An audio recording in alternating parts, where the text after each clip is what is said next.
So yeah, first one is done. Second one too. Prepare the descriptive statistics for all possible variables. Yeah, it's done. Now we are going to move to the fourth question. Firstly, create the descriptive statistics of the total spendings and answer the following question. So as you may see, I have done it again here, as it was done previously in question 3. Here you have all the total spendings, and here you have the descriptive statistics according to those total spendings, according to the 30 observations that we have. Then the first question is, which are the central tendency measurement? The central tendency measurements that I have highlighted are here. So question 4, central tendency. It is about the mean, the median, and the mode. So the central tendency measurement are the mean, the mode, and the median, which are highlighted in gray. Now we're going to move to the fifth question, which is explain the central tendency measurement, which is answered here. But before giving an answer to the fifth question, I'll just actually give a quick explanation of what is each value. So the mean, for example, represents the arithmetic average. The median that you have here is the middle ranged value, which divides the data into two equal parts, 50%, 50%, and where the mode, here we have the mode, is the most frequent value. Okay. Now, to answer to question 5, we can explain each of these values. So in average, the total spendings in euros per person are 1,695.9 euros. Thus, the middle ranked value, which is the median of the total spendings per person, is 1,664, which means that 50% of the guests spend more and 50% of the guests spend less than that value. Finally, the mode is not available, as you can see here. We have a sign that is NA, which means that it is not available. This is not an error, this is normal. It just does mean that there is no value that repeats itself from one guest to another, which means that each guest spends a different amount.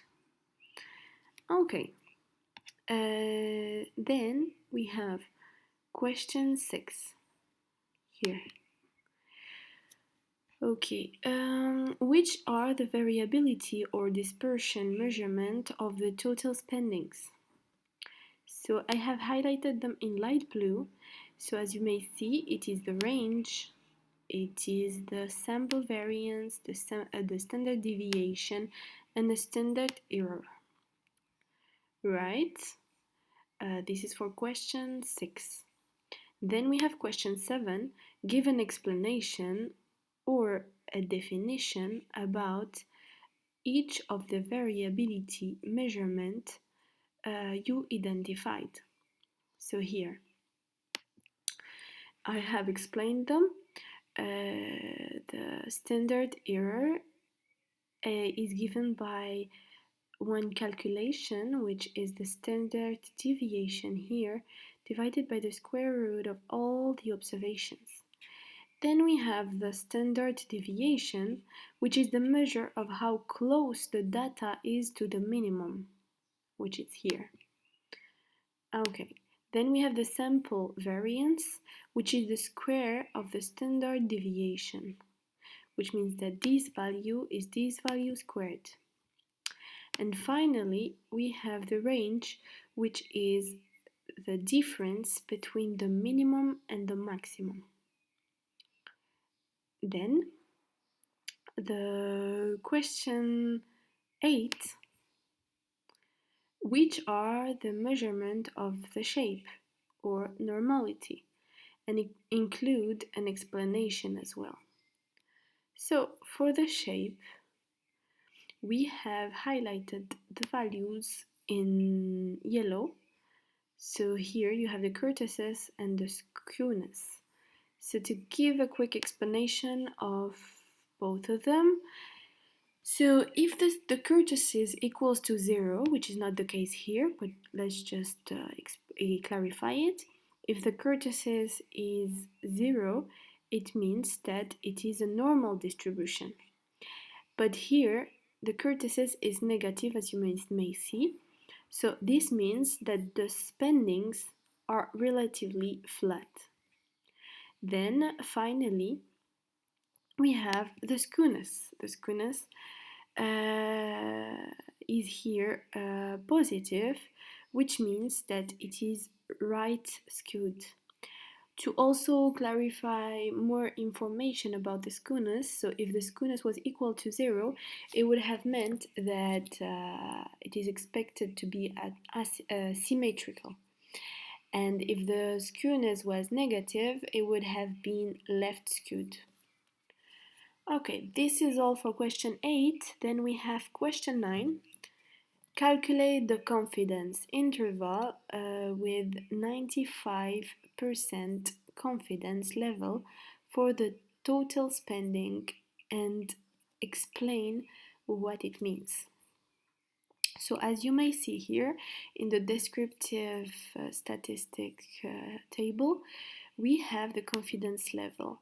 So I have been able to get this number thanks to the data analysis toolpack, where I just clicked on the confidence level and I just made sure that it was written 95%. And it automatically gave me the confidence level of 95%, which is 102.72. The next question is calculate the confidence interval. Here we have the confidence level, but we need the confidence interval. Okay, so to start, we will need two values from this table. So we need the mean and the confidence level. So we just put both of the values here. So we have the mean and we have the confidence level. Then I have drawn another table which will help me to find the interval. So as you may see, we will need to find the lower interval and the higher interval. So to find the lower interval, we have done a quick calculation, which was the mean minus the confidence level. So this gave me the lowest value. Then we also had to find the higher value of the interval, which was